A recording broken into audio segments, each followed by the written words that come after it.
Bismillahirrahmanirrahim. Assalamualaikum warahmatullahi wabarakatuh.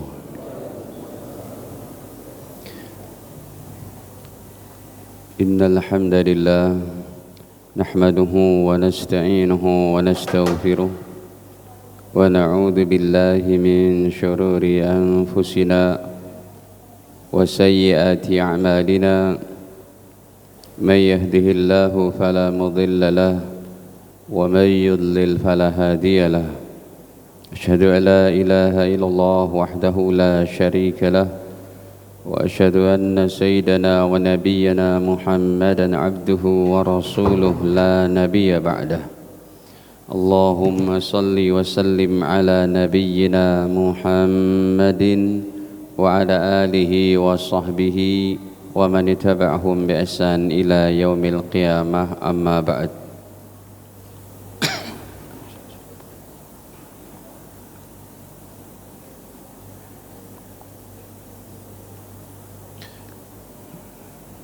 الفاتحة. أعوذ بالله من الشيطان الرجيم. بسم الله. الحمد لله رب العالمين.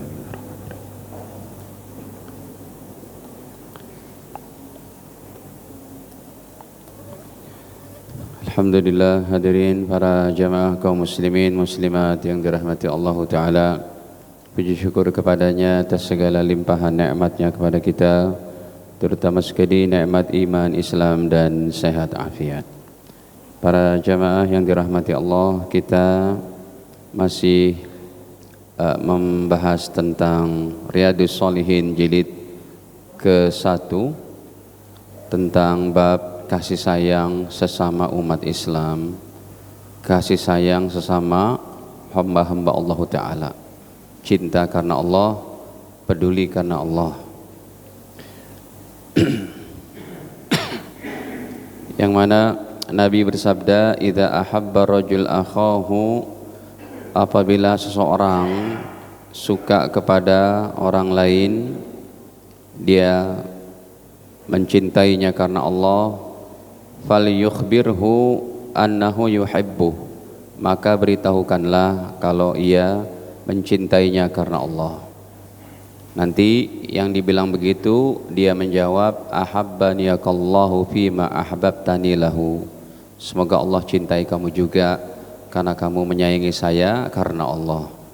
Ini diantaranya kata-kata seperti ini diucapkannya sunnah, tujuannya untuk memperkuat ukhuwah Islamiyah.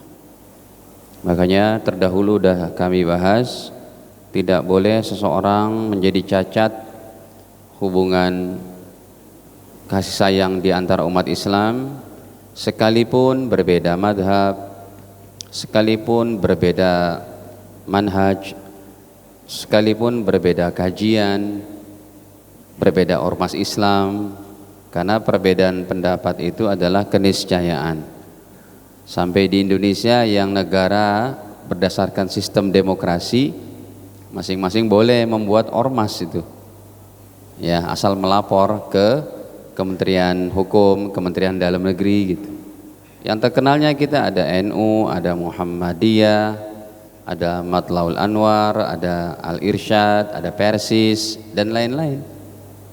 Ya, kalau yang tanpa bentuk organisasinya, yang sekedar berupa harokah, ada Salafi, Jamaah Tabligh, ada apa lagi, Majelis Mujahidin, ada Majelis Sholawat gitu ya. Ini masing-masing memandang bahwa saya tidak lebih baik dari saudara saya muslim, sebab ini keniscayaan. Apa sih keniscayaan? Takdir Allah. Udah takdir Allah tuh, kita imani saja, tetapi kita berusaha yang terbaik. Yang terbaiknya apa? Menyatukan semuanya, ya, tidak kekeh dengan pendapat saya benar yang lain salah. Ambil yang positifnya aja. Contohnya Muhammadiyah bergerak di bidang perbankan, di bidang muamalah, kampus-kampus Islam berdiri begitu banyaknya, sampai fakultas kedokteran, teknik dan macam-macam, sampai program pasca sarjana, ya kan? Kalau NU ada juga memang kampus-kampusnya juga, tapi tidak sebanyak Muhammadiyah. banknya pun tidak sekuat keuangan Muhammadiyah, tetapi NU mempunyai pondasi yang sangat kuat dalam rangka menghasilkan ulama-ulama, ya, pesantren-pesantren, kiai-kiai kita yang sepuh, guru-guru kita yang sepuh dari ujung Banten sampai ujung Madura itu eksis. Kalau di berita kita dengar ada kiai melecehkan santrinya, ya itu pesantren yang nggak terkenal, maksudnya pesantren yang santrinya cuma 20 orang, 30 orang. Tapi santri-santri yang seperti di Pasuruan, Sidogirinya, di Rembang, siapa itu? Mbah Maimun Zubair dengan putra-putranya meneruskan. Ya, ada lagi nanti di Langitan, almarhum Kiai Abdul Fakih, anak-anaknya melanjutkan. Di pelosok ada Gus Kausar, penerus bapaknya itu Kiai Jazuli. Kemudian juga ada lagi di mana? Di Termas, Pacitan, ya. Bahkan itu punyanya Syekh Mahfud Termasi, ya, yang beliau termasuk ulama sepuh kita. Jadi saling bersinergi, kan indah begitu. Ya, kalau bahasanya Kiai Haji Zainuddin MZ, saling asah, asih, asuh. Jangan saling apa? Gasak, gesek, gosok. Makanya dibuat bab ini oleh Imam Nawawi, ya, rahimahullah. Kemudian hadis selanjutnya Nabi bersabda, "Ya Muaz, wahai Muaz, wallahi demi Allah, inni la uhibbuk." Rasul pun bilang tuh kepada Muaz, "Wahai Muaz, aku mencintaimu karena Allah." Ya. Kenapa? Nabi sangat suka nih dengan sahabat ini. Semacam seorang ayah lah, melihat ada 8 anaknya. Semuanya punya kelebihan. Yang A sering puasa sunnah, yang B rajin tahajud, yang C baca Qurannya nggak tinggal. Dia senang tuh kepada salah satunya. Dia bilang, "Nak, Bapak sayang dia sama kamu, Nak. Masya Allah, kamu rajin," gitu ya. Kemudian Nabi bersabda, "Tsumma usika ya Muaz, saya wasiatkan kepada engkau wahai Muaz, la tada'anna fi duburi kulli salatin, jangan kamu tinggalin setiap habis salat 5 waktu kamu baca ini." Allah, ini terkenal ya bacaannya, Allahumma a'inni ala dzikrika wa syukrika wa husni ibadatik. Ini hadis yang biasa kita pakai. Memang hadirin, doa setelah habis zikir habis sholat itu tidak satu kesatuan utuh. Contoh, Nabi habis habis salam baca istighfar, kemudian baca la ilaha illallah wahdahu la syarikalah lahul mulku 10 kali, kemudian baca Allahumma la mani'a lima a'tait wa la mu'ti'a lima mana'ta, kemudian baca Allahumma antas salam wa minkas salam tabarakta ya dzal jalali wal ikram, kemudian baca ini. Itu tidak satu hadis, masing-masing. Dalam satu hadis Rasul baca istighfar 3 kali, dalam hadis yang lain Rasul baca Allahumma antas salam, dalam hadis lain Rasul baca Allahumma a'inni ala dzikrika wa syukrika wa husni ibadatik, gitu. Yang ngumpulin siapa? Ulama. Dari hadis-hadis yang sedemikian banyaknya dikumpulkan, jadilah urutan baca zikir setelah sholat, gitu. Bahkan untuk berdoa habis sholat 5 waktu, ya itu hadisnya juga terpisah. Bukannya Rasul setelah salam itu baca istighfar, baca Allahumma antas salam, la ilaha illallah syarikalah, terus berdoa. Tidak, hadisnya satu-satu itu dikumpulkan oleh para ulama. Hadisun sahih rawahu Abu Dawud. Hadis ini sahih riwayat Imam Abu Dawud. Makanya setiap tahun itu ada pertemuan ulama 4 madhab. Yang terakhir dilakukan itu di mana? Orang-orang Rusia itu, bukan di Chechnya, di mana? Dagestan, yang dihadiri oleh yang mulia, guru mulia Habib Umar bin Hafiz, ya, Habib Ali Al-Jufri juga. Kemudian dihadiri oleh Grand Syekh Al-Adhar, Syekh Ahmad Thayyib dan lain-lain. Itu rata-rata ulama 4 mazhab nanti kumpul, yang ulama Maroko, yang ulama Libanon, ulama Pakistan kumpul di sana. Ya, untuk supaya kita sekalipun dalam 4 mazhab ini tapi tetap dalam persaudaraan ukhuwah Islamiyah.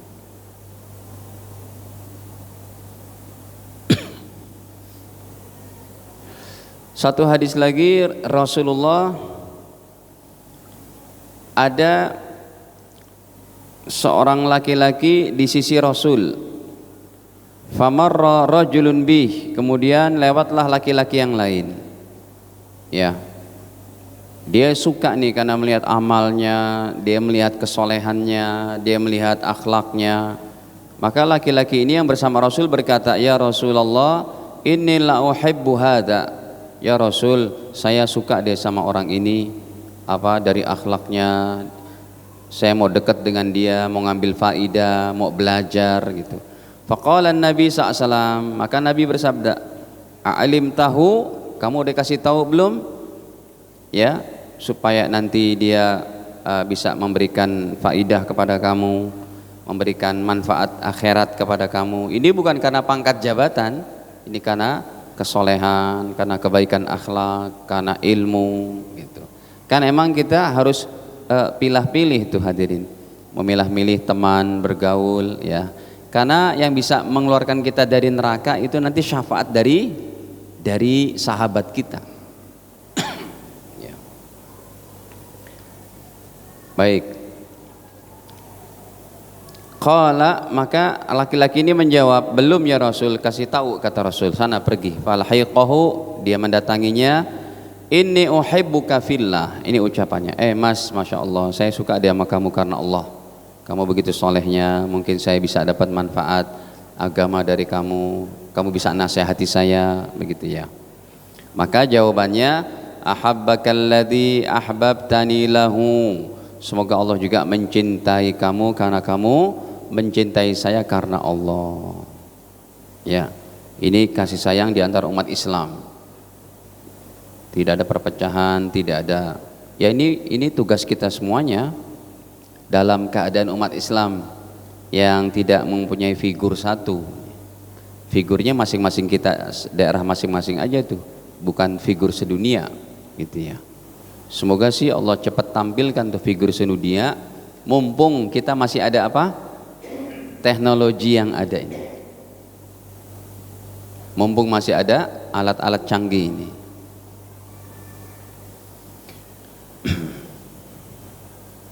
Selesai bab ke-46 hadirin. Kita masuk bab ke-47. Babu alamati hubbillahi ta'ala lil abdi. Bab menjelaskan tentang alamat ya cintanya Allah kepada seorang hamba. Walhas ala takhalluq biha, dan juga anjuran ya bagaimana untuk supaya kita mempunyai alamat itu. Wasa'yi fi tahsiliha, dan juga berusaha untuk menghasilkan ciri-ciri Allah cinta kepada kita. Ya, seperti apa sih Allah mencintai kita itu? Al-Imam Nawawi rahimahullah membawakan Ali Imran 31. Ya. Ini sebentar.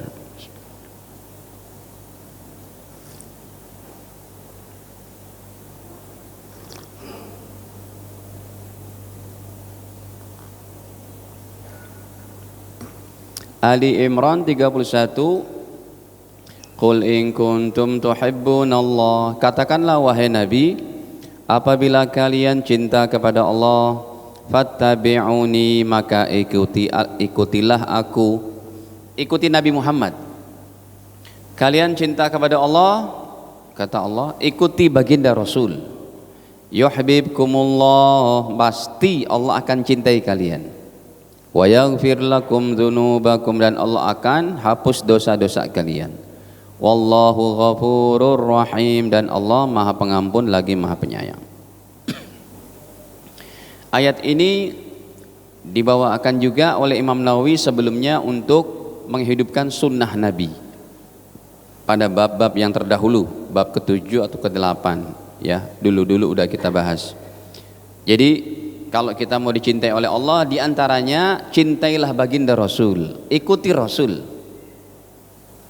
Ikuti Rasul dari cara ibadahnya, ikuti Rasul dari cara bergaulnya, akhlaknya, ya, ikuti Rasul daripada cara risaunya. Bahkan ada orang-orang yang mengikuti Rasul dengan buku kitab-kitab para ulama yang menuliskan tentang hadis-hadis Nabi, bagaimana keadaan, gambaran wajah Rasul, pakaiannya, bentuk rambutnya, itu pun ada yang mencontoh. Rasulullah itu rambutnya sampai segini, ya, mendekati pundak, lalu dibelah dua. Saya lihat itu kalau di Timur Tengah banyak tuh yang meniru-niru gitu anak mudanya itu. Ya, udah mereka orangnya ganteng-ganteng gitu, rambutnya gondrong dibelah dua, persis kayak Rasul. Jadi Rasul kalau nyisir ke belakang dulu lalu dibelah dua. Kemudian Rasulullah juga diantaranya tidak pernah tinggal ini. Ya, saya ke Pakistan, saya ke Afghanistan, saya lihat di sana itu anak-anak muda seperti itu mengamalkannya. Beda lagi kalau Saudi itu yang ada di atasnya kayak begini tuh Pak, kayak perempuan tuh pakai jilbab gitu, terus ada itemnya, namanya apa? Apanya? Namanya tuh itemnya tuh, kayak talinya gitu. Kalau itu sih tidak ada dalam hadisnya. Itu cuma kebiasaan orang-orang Arab saja. Kalau yang ada hadisnya, Rasul membawa rida. Ya, kalau sementara kan tidak umum tuh, bahkan orang-orang Arab, ulama kita di Yaman pun tidak ada yang pakai kayak Saudi gitu. Jadi beda-beda. Kalau itu sekedar apa? Sekedar pakaian adat mereka. Ya, pakai sorban digituin, ya. Kemudian pakai atasnya ada penyanggahnya gitu. Kalau di Yaman terkenalnya ulama-ulama menjalankan sunnahnya, sorban di atas kepala. Nah, kalau itu ada hadisnya. Ya, Rasul pakai sorban warna putih, warna hitam. Ya. Kemudian Rasul pakai gamis. Nah, ini masih ada juga yang meniru-niru seperti itu. Tapi intinya sih, ya, intinya mengikuti Rasul yang terutama dalam masalah ibadah dan akhlak. Kalau baju kita kayak begini ya nggak apa-apa juga lah, sholat pakai begitu. Kebiasaan kita pun bajunya seperti itu, baju koko, baju apa, baju sarung gitu ya, nggak masalah juga. Maksudnya ada orang saking sukanya dengan apa yang dipakai, yang dilakukan oleh Nabi, mereka tiru seperti itu juga. Kemudian Imam Nawawi membawakan lagi itu kepada Al-Maidah 54. Ya ayyuhalladzina amanu, wahai orang-orang beriman, may yartadda minkum an dinihi, siapa di antara kalian ada yang murtad dari agamanya, fasaufa ya'tillahu biqaumin, maka Allah akan menggantikan dengan satu kaum, yuhibbuhum wa yuhibbunahu, Allah cinta mereka dan mereka cinta kepada Allah. Adillatin 'alal mu'minin, yang berkasih sayang sesama orang beriman. Ya, a'izzatin 'alal kafirin, yang keras kepada orang-orang kafir, terutama orang-orang kafir yang memusuhi, bukan non muslim yang ada di sekeliling kita. Yujahiduna fi sabilillah, dan mereka berjuang di jalan Allah. Wala yakhafuna laumata laim, dan mereka tidak takut dengan celaan orang yang mencela.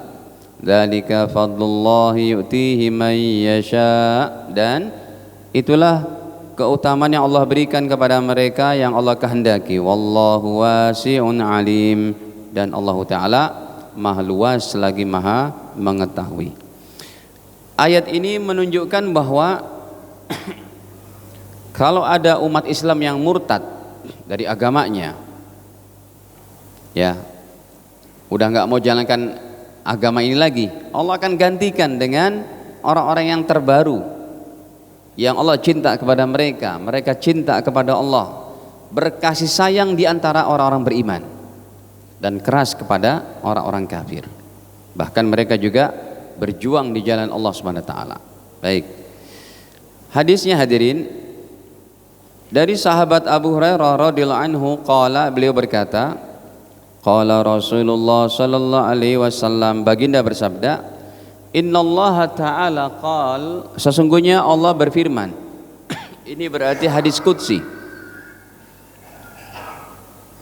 Hadirin, ini hadis qudsi. Nabi bersabda, Allah berfirman, man ada liya waliyan, siapa yang memusuhi waliku. Masya Allah ya, wali kekasih Allah dimusuhi. Orang soleh lah kalau wali itu, Pak. Wali itu bukan orang yang terbang bisa, kemudian orang yang macam-macam kayak cerita. Dulu saya masih kecil-kecil tuh masih ingat film Wali Songo ya, bisa belah perut orang hamil apa begitu. Bukan, wali itu orang soleh, orang yang beriman, yang taat kepada Allah, itu wali sudah. Sekalipun tidak kelihatan karomahnya, ya, sekalipun tidak tampak karomahnya. Siapa yang memusuhi wali-wali Allah, faqad adzantuhu bil harbi, sungguh aku telah mengiklankan kepada dia untuk berperang. Berperang dengan Allah Ta'ala, Pak. Ya. Ada nih ayat-ayat Allah nantang perang. Yang pertama ini. Yang kedua orang yang makan riba. Ya. Siapa yang makan riba, faqad adzantuhu bil harbi, sungguh aku menantang dia berperang.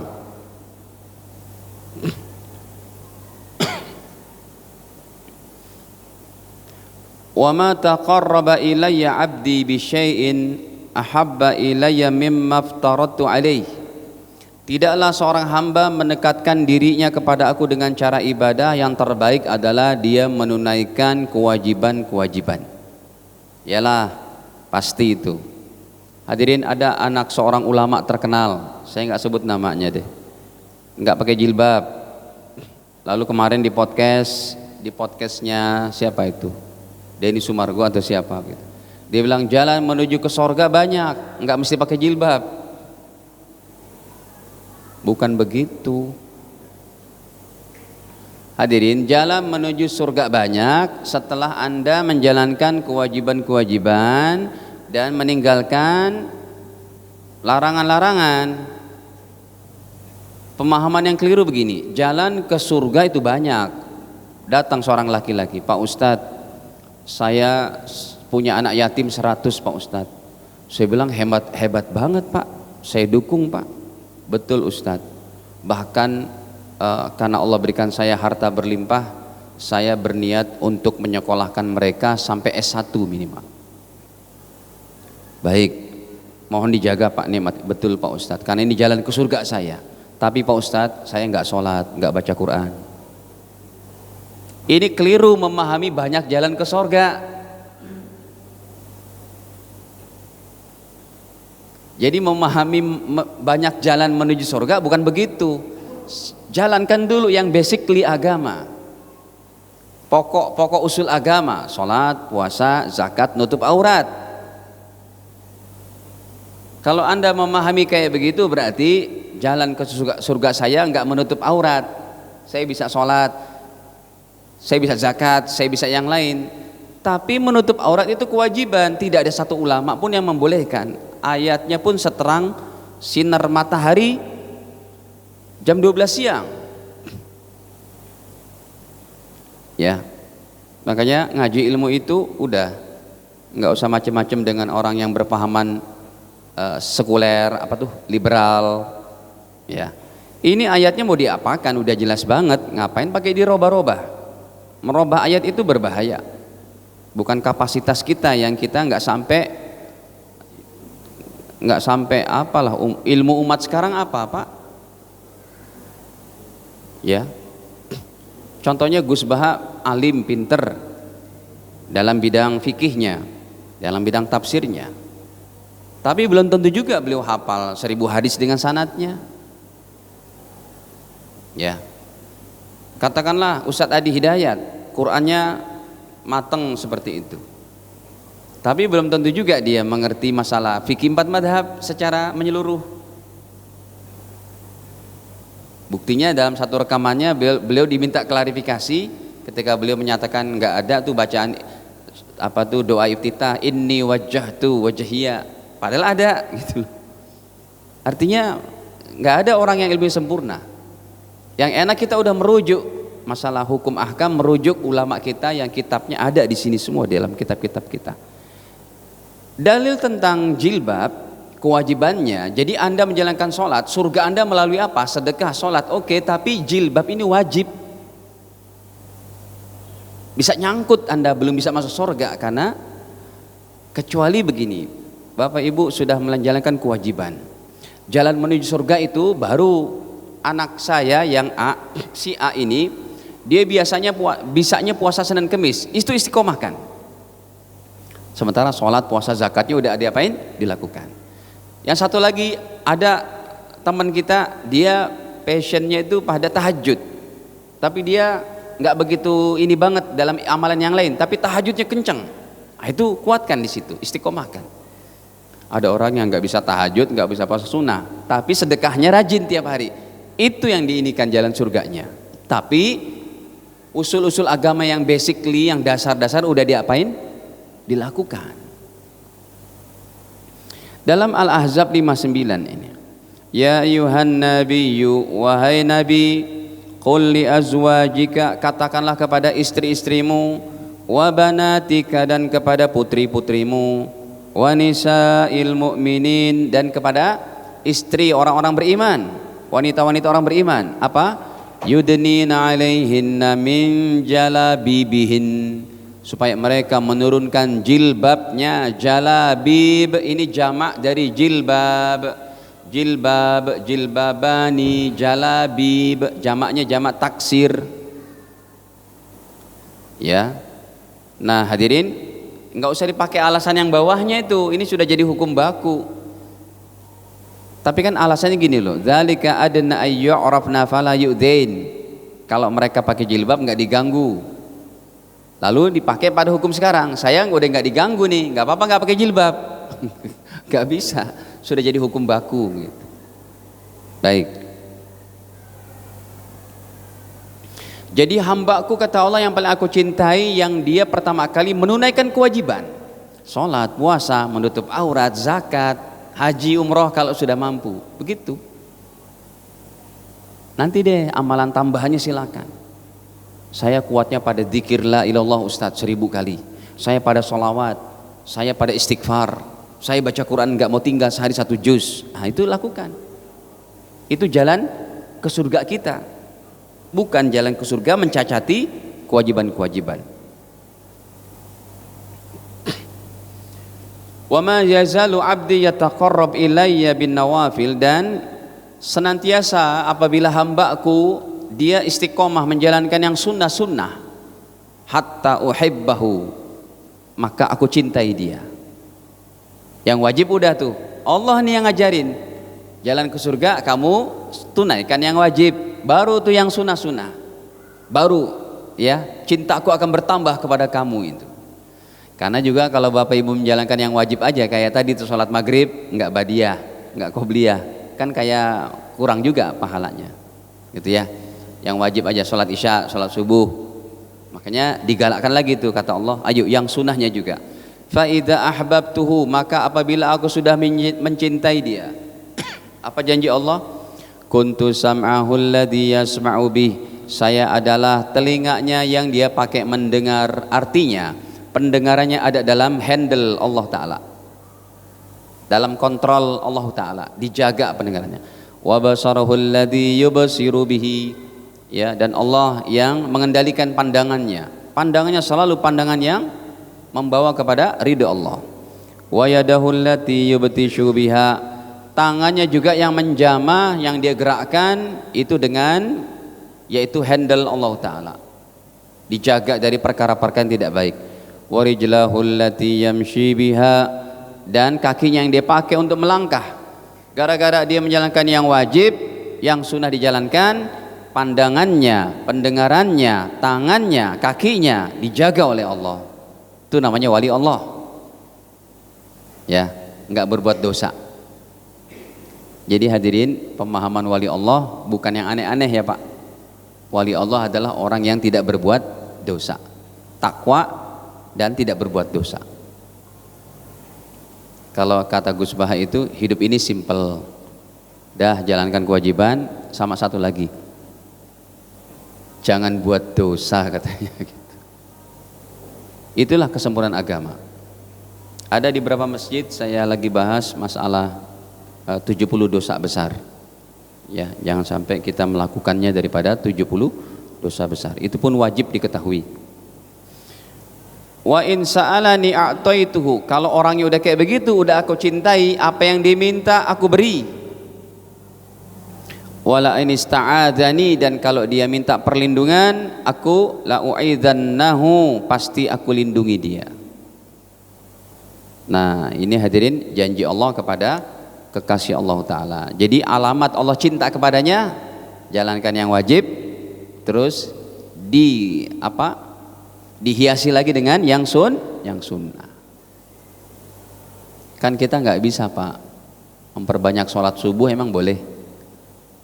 Ustaz, saya mau taat banget sama Allah, sholat subuh saya mau 8 rakaat, kan nggak bisa. Tapi setelah Anda sholat subuh, Anda udah puas tuh sholat duha, bahkan sampai 12 rakaat. Ustadz, saya masih semangat, saya mau sholat lagi, tetap bisa. Nah, jalannya di situ yang sunnah berarti. Oke Pak, kalau Anda udah sholat duha ini, ada yang bilang 8, ada yang bilang 12. Kalau Anda sudah 12, dia yang paling tingginya, terus Anda masih semangat nih, ada seorang yang semangat banget, hidayah lagi numpuk dalam hatinya tuh, dia mau sholat lagi, kira-kira sholat apa Pak? Ada yang tahu? Dia sholat duha dari jam 8 sampai jam 9, tapi nggak ada kerjaan lain tuh, dia masih semangatnya mau sholat. Kira-kira sholat apa Pak? Ada yang ngerti nggak? Yang keras? Tahmid? Sholat tasbih. Bisa sholat tasbih. Yang lain? Sholat? Nah, sholat sunnah aja atau sholat sunnah mutlak bisa, itu juga. Tasbih juga bisa. Kalau sholat sunnah hajat kan ada hajatnya ya, keperluan. Nah, ini paling tidak dua tadi, tasbih dan sholat sunnah mutlak. Boleh itu. Maksud saya kan nggak bisa kita memperbanyak sholat duhur dengan 8, asar nggak bisa. Bisanya dengan memperbanyak sholat sunnah. Tetapi kalau udah habis kalau habis asar dan subuh, itu juga ada peraturannya, jangan sholat sunnah mutlak di situ. Baik. Kemudian hadirin,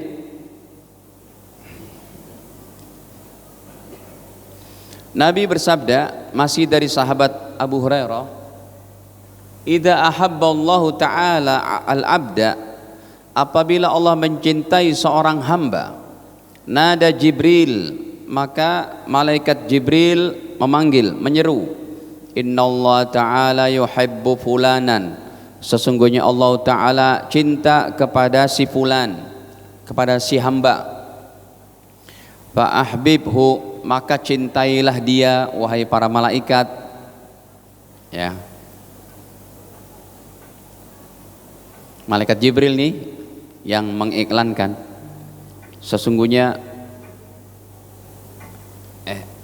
bukan, maksudnya itu Allah yang menyeru kepada Jibril, ya, innallaha ta'ala yuhibbu fulanan fa ahbibhu, sesungguhnya Allah cinta kepada si hamba itu, maka kamu cintai juga. Fa yuhibbuhu Jibril, maka Sayyiduna Jibril mencintai orang ini. Fa yunadi fi ahli sama, ada yang menyeru lagi tuh untuk penduduk langit, innallaha ta'ala yuhibbu fulanan, sesungguhnya Allah cinta kepada si anu. Fa ahibbu, wahai para malaikat, cintailah orang itu. Fa yuhibbuhu ahlus sama, maka penduduk langit mencintai dia. Ini penduduk langit dari langit ke 1 sampai langit ketujuh, jumlahnya itu triliun-triliun mungkin Pak. Karena para ulama Ahlussunnah sepakat makhluk yang terbanyak apa? Malaikat. Ya, makhluk yang terbanyak malaikat. Ini kalau penduduk langit udah cinta kepada orang ini, ya, summa yudha'u lahul qabul fil ardi, kemudian diletakkanlah ya akan pengkabulan penerimaan daripada dia di permukaan bumi, artinya doanya apanya diterima dia, ya. Makanya ini kekuatan iman dan amal soleh udah nggak diragukan lagi. Hadirin, Jakarta dengan segini macam keriuhannya gitu ya. Di sini ada diskotik, ada masjid, bahkan Masjid Kebonjeruk itu samping-sampingnya apa itu gitu ya. Yang di mana? Ya, di sini ada macam-macam, wah Allah alam kayak begitu. Tapi orang-orang solehnya juga banyak. Ya, makanya kalau di desa-desa nggak ada kemaksiatan gitu. Nggak ada diskotik, nggak ada klub malam, nggak ada konser-konser, tapi di situ ada penghafal Quran. Waduh, udah terjaga banget ya tuh. Bisa jadi imbasnya keberkahannya kepada kampung-kampung sebelahnya. Ya, baik. Nah hadirin, ini juga diantaranya ciri orang yang dicintai oleh Allah setelah dia melakukan ketaatan. Jadi nggak ada tuh orang dicintai Allah cuma santai-santai, tidak sholat, tidak menjalankan sunnah, nggak ada lah itu. Ya, bagaimana dia meninggalkan satu sholat aja udah menarik murka Allah. Orang yang meninggalkan sekali sholat aja udah menarik murka Allah, menjadi perusak agama.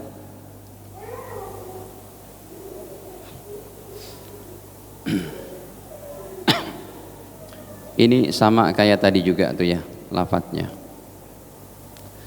Nah kecuali pas sampai sininya tuh, summa yudha' lahul qabul fil ardi, diletakkanlah yaitu sifat qabul, penerimaan ya di permukaan bumi ini. Doanya qabul, kemudian orangnya pun kalau bicara diterima gitu ya.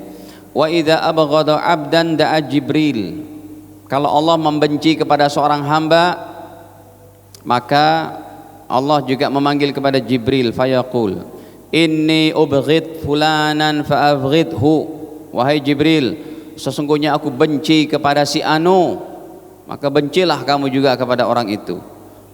Ini sebabnya dia tidak menjalankan agama. Fayubghidhu Jibril, maka Sayyidina Jibril juga benci kepada orang ini. Summa yunadi fi ahli sama, kemudian ia menyeru kepada penduduk langit, annallaha yubghid fulanan, sesungguhnya Allah benci kepada si fulan, fa'abghiduh, kamu benci juga kepada dia. Summa tud'a lahul baghdha fil ardi, kemudian diletakkanlah bagi orang itu, yaitu orang ini menjadi orang yang dibenci di permukaan bumi. Kalau yang tadi qabul, diterima, kalau ini enggak dibenci. Hadirin para jemaah dirahmati Allah taala, ya. Ini diantaranya tentang bagaimana alamat orang-orang yang dicintai oleh Allah.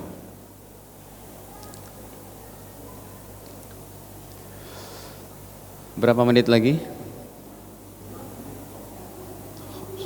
Ada yang mau ditanyakan Pak? Silakan. Ya, pertanyaan bebas.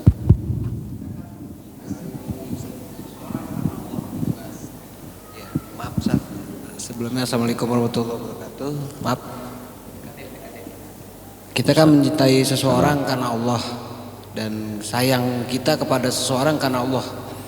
Nah, terkadang kondisinya kita mencintai anak kita, kita mencintai keponakan kita, saudara kita, tapi nggak ngejalanin perintah Allah.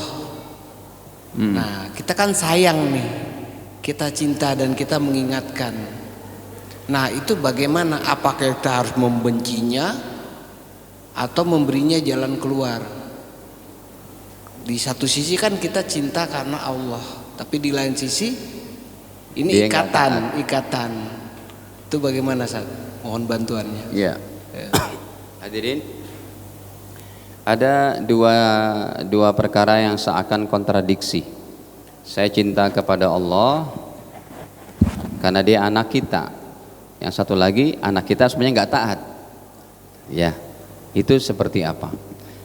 Ini kan hadisnya memang untuk Allah katakan kepada para malaikat, ya, malaikat supaya membenci orang yang dibenci oleh Allah. Nah, kalau kepada anak kita, yang pertama kita mencintainya karena dia adalah darah daging kita. Kita cinta karena Allah. Yang kedua, ada ganjalannya, tapi dia nggak taat. Nah, disitulah supaya kesempurnaan cinta kita kepada mereka jadi sempurna, senantiasa kita usahakan supaya dia juga taat kepada Allah. Kalau ini kan sifatnya emang udah takdir ya, kita nggak mengetahui itu. Allah katakan kepada Jibril katakan kepada penduduk langit. Tapi kalau kepada kita jangan pakai yang ini, kita nggak tahu takdir Allah seperti apa. Ada seorang anak yang tadinya tidak sholat, tidak ini, karena kita ajak, kita didik, jadi semangat, kan gitu. Nah, tetaplah mencintai karena Allah dan tetap mengamalkan ayat-ayat amar ma'ruf nahi mungkar. Jadi klop gitu. Contohnya Sayyidina Umar. Emang siapa beliau sebelumnya? Kan preman kelas berat. Yang mau dibunuh siapa? Keluar dari rumah menghunus pedang Nabi Muhammad. Tapi setelah dapat hidayah, nggak menutup kemungkinan seperti itu. Jadi orang paling afdol nomor 2 setelah siapa? Sayyidina Abu Bakar. Beliau mentoknya ini udah ngalahin 1000 orang tuh ketaatannya. Ketakwaannya ngalahin 1000 orang karena beliau masuk Islam sudah didahului oleh ribuan orang di Mekah, 1000-an. Tapi kalah semuanya tuh, klok. Sampai Sayyidina Utsman, Sayyidina Ali yang masuk Islamnya apa? Masih muda, masih belia, kalah dengan beliau. Ini menunjukkan kesungguhan, ya, bisa merubah segalanya. Kesungguhan ibadah, kesungguhan ketakwaan. Nah, anak kita juga gitu, kita kan nggak ngelihat takdirnya ini seperti apa. Udah, kita cinta kepadanya, darah daging kita ajak, kita pakai hadis amar ma'ruf nahi mungkar. Gitu. Ada lagi? Pak Haji. Assalamualaikum warahmatullahi wabarakatuh. Waalaikumsalam. Pak Ustadz, hukumnya apa ya kira-kira kalau kita terpengaruh oleh jam dinding itu ya, setelah sholat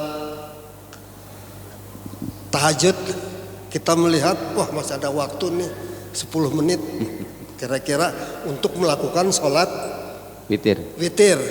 Ternyata azan. Apa yang harus kita lakukan Ustaz? Berhenti kah atau dilanjut? Jangan. Begini. Iya, Ustaz. Hadirin, kita melihat jam, ya, masih ada 10 menit. Pas sudah gitu kita lagi witir. Pertama, kalau Bapak lagi sholat witir, tiba-tiba kumandang azan, maka witirnya sah, dilanjut saja.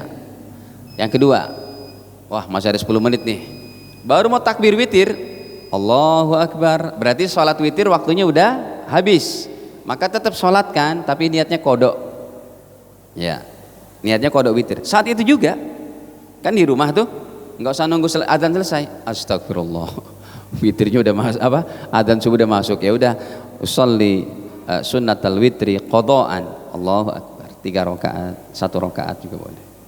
Gitu solusinya. Ya memang jam di rumah harus selalu diperhatikan.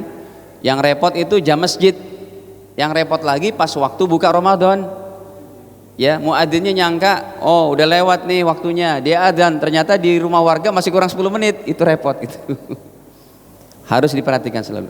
Hadanallahu wa jama'in. Ini saja dapat kami sampaikan, kekurangan dimaafkan. Kita akhiri dengan kafarah majlis. Subhanakallahumma bihamdik, asyhadu an la ilaha illa anta astaghfiruka wa atubu ilaik. Wassalamualaikum warahmatullahi wabarakatuh.